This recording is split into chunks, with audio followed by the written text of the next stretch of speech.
Untold eyewitness account. Cheyenne warriors' wooden leg at Little Bighorn Battle, 1876. They all went crazy. Instead of fighting us, they turned their guns on themselves. These chilling words from Wooden Leg describe the final moments of Custer's men at Little Bighorn, a perspective of the famous battle rarely told in American history. If you're fascinated by untold Native American stories, hit subscribe on Native Legends and History Stories. Now, for more historical truth telling from Indigenous perspectives. How did a coalition of tribes with primarily bows and arrows manage to defeat the well-armed U.S. cavalry so decisively that soldiers chose death by their own hands? The answer lies in a battle strategy so effective. It shocked even the warriors who executed it. The morning of June 25, 1876, began quietly at the Native American encampment along the Little Bighorn River. Around 7 or 8 in the morning, Cheyenne scouts spotted U.S. soldiers in the distance. Wooden Leg, a Northern Cheyenne warrior, who would later provide one of the most detailed Native accounts of the battle, in devastating volleys. We found the soldiers at about 7 or 8 o'clock in the morning. I believe so. Wooden Leg later recalled. The warriors had spent most of the previous night in alert vigilance, anticipating possible conflict. Their bodies were weary, and their horses, critical for both combat and potential retreat, showed signs of exhaustion. We had slept very little. Our horses were very tired, so we were not in a hurry to attack, Wooden Leg explained. This fatigue necessitated careful planning, rather than an immediate offensive. The warriors knew they needed to conserve their strength for what might become a prolonged engagement. The encampment at Little Bighorn was extraordinary in its size and composition. It represented one of the largest gatherings of Native American tribes in recorded history, with Cheyenne, Sioux, and Arapaho warriors united in response to increasing threats from U.S. military forces. All three tribes had assembled along the river in a sprawling collection of teepees that stretched for nearly 3 miles. Almost all of our Northern Cheyenne tribe was at Little Bighorn, Wooden Leg stated. The camp followed traditional arrangements, with each tribe maintaining its own section, while establishing mechanisms for shared defense and decision-making. Leadership within this coalition was clearly defined. Only one man was considered above all others. That was Sitting Bull. He was recognized as the old chief of all the camps combined, explained Wooden Leg, while Sitting Bull provided spiritual and strategic guidance as the overall leader. Legendary warriors, like Crazy Horse of the Oglala Lakota, directed tactical operations on the battlefield, despite their numerical advantage. Approximately 1,500 to 2,000 warriors, against Custer's force of about 600 men. The native forces faced significant disadvantages in weaponry. Modern firearms were relatively scarce among the tribes, with many warriors relying on traditional weapons. Guns were not plentiful among us. Most of our hunting had been done with bows and arrows, Wooden Leg noted. The warriors compensated for this firearms shortage with exceptional archery skills. Their bows could launch arrows in high arcing trajectories that would rain down upon enemy positions, a technique that would prove devastatingly effective against the cavalry's linear formations. As morning progressed, tension mounted throughout the camp. Warriors began preparing for battle, painting their faces, securing personal medicine items, and readying their horses. Unlike the more uniformly equipped U.S. soldiers, the native warriors carried diverse weapons, from traditional war clubs and lances to whatever firearms they had managed to acquire through trade or previous conflicts. A warrior named 2 Moons moved through the camp, calling out, "The soldiers are coming, but we will fight on our terms, not theirs. Ready yourselves, but hold your positions until the signal comes." The gathering of these tribes represented not just a military alliance, but a desperate stand to protect their way of life. Government pressure to force Native Americans onto reservations had intensified in recent years, particularly after gold was discovered in the Black Hills, sacred land to the Lakota. This encampment of non-treaty Indians refused to recognize the government's authority to restrict their traditional territories. As the soldiers approached, the native warriors recognized the gravity of the coming confrontation. It would be one of the final opportunities to demonstrate their military strength against the encroaching United States, a nation determined to claim all Western territories for settlement and exploitation. The battle began with scattered skirmishes, as both sides tested each other's positions and resolve. In one early engagement, a young Cheyenne warrior, eager to prove his courage, charged too far ahead of his companions. This impulsive action quickly turned dangerous, as U.S. soldiers, accompanied by their Native American scouts, primarily from the Crow and Arikara tribes, who had long-standing rivalries with the Sioux and Cheyenne, pursued him. In this early fighting, a young Cheyenne rushed too far forward, and some Indians belonging to the soldiers chased after him. Wooden Leg recounted seeing their fellow warrior in peril. Wooden Leg and several others rode swiftly to intercept the pursuers, successfully driving them back and rescuing the impetuous young man. The early fighting also claimed prominent victims. Jack Red Cloud, son of the respected Oglala Sioux chief Red Cloud, found himself in a precarious situation when his horse was shot from beneath him. According to tribal custom, warriors were expected to maintain composure during such moments. The horse of Jack Red Cloud, son of old Chief Red Cloud, was killed. In the Indian way, in such a case, the warrior must stop and unbridle his killed horse to show his coolness. But young Red Cloud forgot to do this. Wooden Leg explained. This momentary lapse in adherence to warrior protocol left Red Cloud vulnerable. 3 Crow scouts, working with the U.S. military, seized the opportunity, striking him with their quirts, leather riding whips, and snatching his war bonnet, a deeply humiliating blow to a warrior's pride. Amidst the growing chaos, accidents also claimed casualties among the native forces. White Wolf, a Cheyenne warrior approximately 30 years old, suffered a serious self-inflicted wound. While preparing for battle, White Wolf, a Cheyenne about 30 years old, had a repeating rifle, and when drawing the weapon from its leather case on the left side, it was accidentally discharged. The bullet broke his left thigh bone, described Wooden Leg. This incident highlighted the dangers that inexperience with firearms posed to warriors more accustomed to traditional weapons. As the morning progressed, the sounds of battle intensified. Wooden Leg, who had managed to find a brief moment of rest, was jolted awake by the escalating commotion. Something in the noise startled me. I found myself awake, sitting up and listening, he recalled.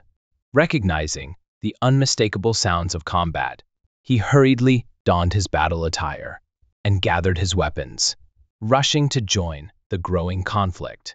The native warriors employed sophisticated battle tactics that bewildered the military formations of the U.S. cavalry, rather than engaging in direct frontal assaults that would have favored the soldiers' superior firearms.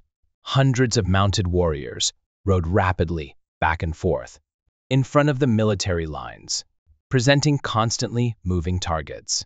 Many hundreds of Indians, on horseback, were rushing back and forth in front of the soldiers. Wooden Leg observed. This tactic served multiple purposes.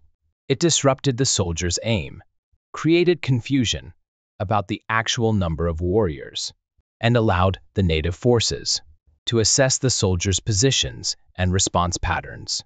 Meanwhile, the U.S. troops had established positions on flat ground in the valley, attempting to maintain disciplined firing lines.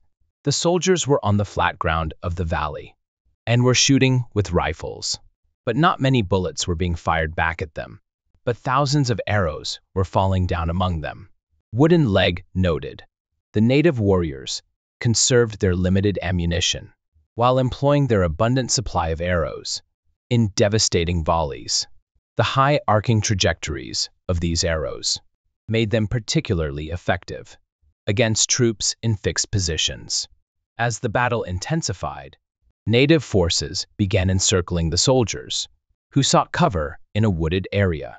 Our Indians poured down toward the timber, where the soldiers were, described Wooden Leg. This maneuver effectively trapped the military units, cutting off potential escape routes and preventing coordination between different segments of the cavalry.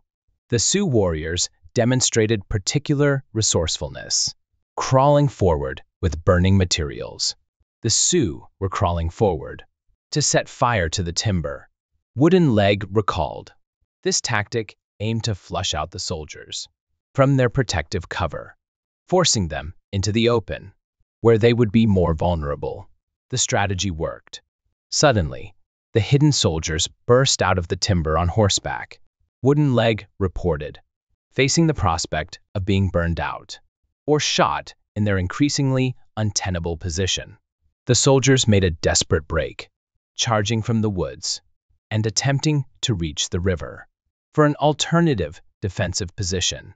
The native warriors immediately pursued the retreating soldiers.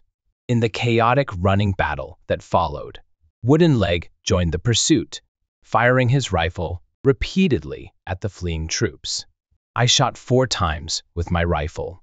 I do not know whether any of my bullets did harm, he admitted. The combat was so frenzied that individual warriors could rarely confirm their impacts. During this pursuit, he witnessed the devastating effectiveness of traditional weapons. I saw a Sioux put an arrow into the head of a soldier. Wooden Leg and his companion Little Bird singled out one particular soldier, pursuing him relentlessly. Little Bird and I were chasing a certain soldier. Little Bird was wearing an extended war bonnet. He was on the right, and I was on the left of the fleeing man. We were striking him and his horse with our pony whips. Wooden Leg recounted.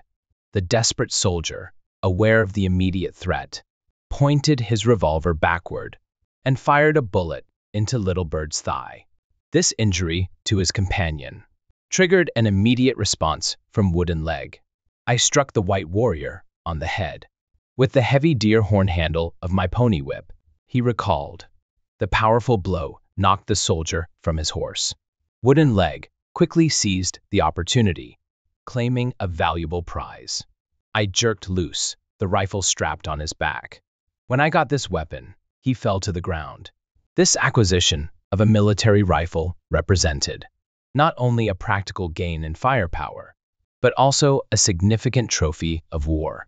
Across the battlefield, the fighting fractured into numerous smaller engagements as the cavalry's formation dissolved under pressure.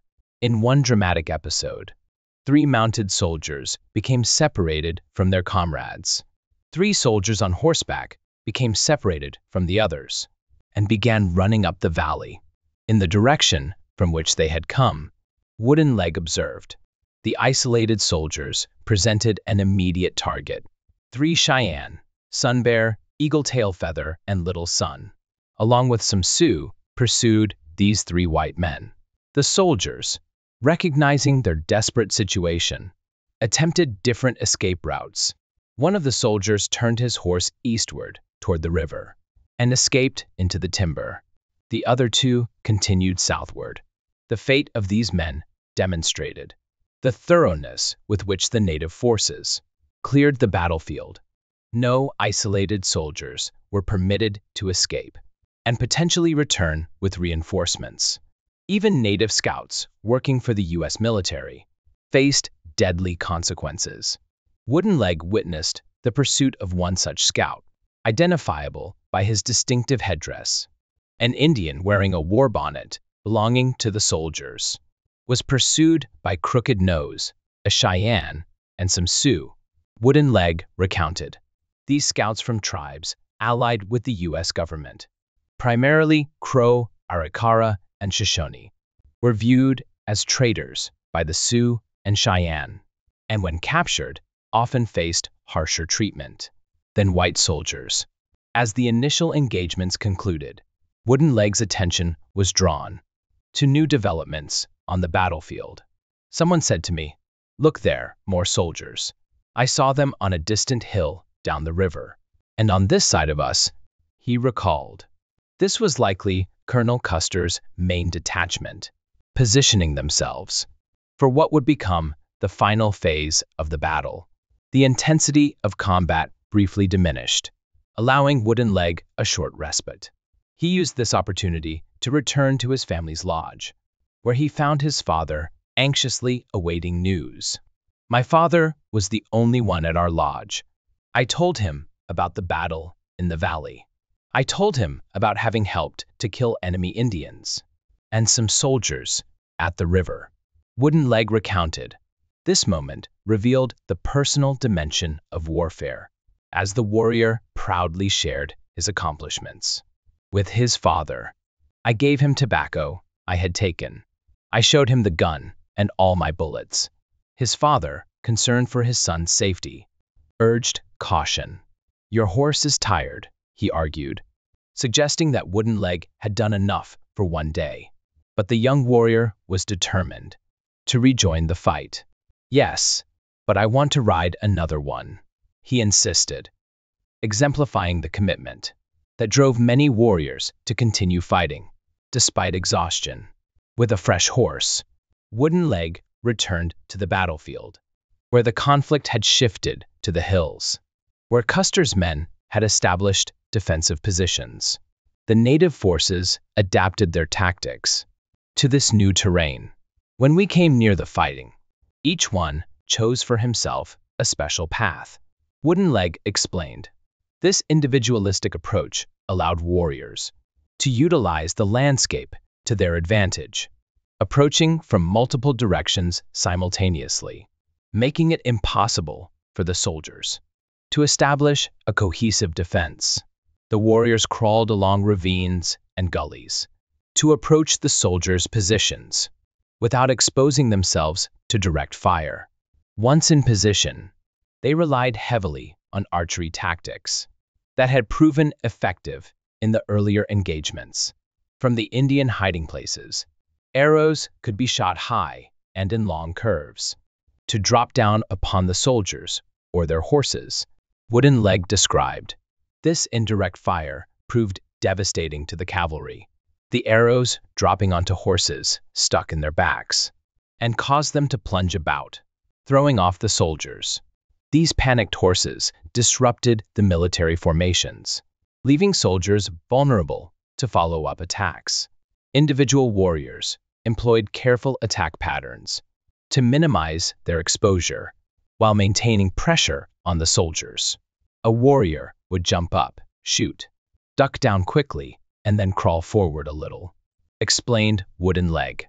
This methodical approach allowed the native forces to gradually close distance with minimal casualties, while the psychological impact of being under constant fire from unseen enemies further demoralized the soldiers.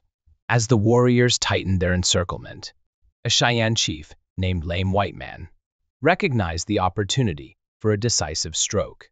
Rising to his full height, he called out to his warriors, "Come on, we can kill all of them." This bold declaration galvanized the native forces. The Indians all around began jumping up, running forward, dodging down, up again, down again, all the time toward the soldiers. Wooden Leg recalled. This coordinated charge from multiple directions overwhelmed the remaining defensive positions. What happened next became one of the most contested aspects of the battle. According to Wooden Leg, right away, all the white men went crazy. Instead of fighting us, they pointed guns at themselves. This observation led many native participants to believe that, faced with inevitable defeat, the soldiers chose suicide over capture. When later questioned about this claim, Wooden Leg maintained his position, while acknowledging the limitations of his vantage point. "I do not know. I could not see them, but I believe they did so," he stated, while historians continue to debate whether mass suicide occurred among Custer's men. This perception, among Native witnesses, remains a significant part of their oral history of the battle.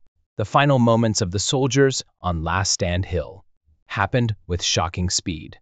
Warriors swarmed the position from all sides, and within minutes, the last organized resistance of the 7th Cavalry at Little Bighorn had been extinguished, with the battlefield fallen silent. Wooden Leg walked among the dead, leading his horse through the scattered bodies. The aftermath of combat revealed both the brutality of warfare and the cultural practices that followed victory. I took a scalp while walking and leading my horse among the dead. I observed a face that interested me. Wooden Leg recalled. His attention was drawn to a distinctive feature. The dead man had a long beard growing from both sides of his face and extending several inches below his chin. He also had a full mustache. All the hair on the beard was light yellow. Fascinated by this unfamiliar physical characteristic, Wooden Leg decided to preserve it. I scalped one side of the face and half of the chin to keep the long beard on the removed part. Amidst the victory, Wooden Leg also encountered the human cost of battle. Among his own people, he searched for a fellow Cheyenne warrior who had been reported wounded. I went to where he was said to be, down the gulch where the bunch of soldiers nearest the river had been killed in the first fighting. Wooden Leg recounted. The injuries he discovered were severe.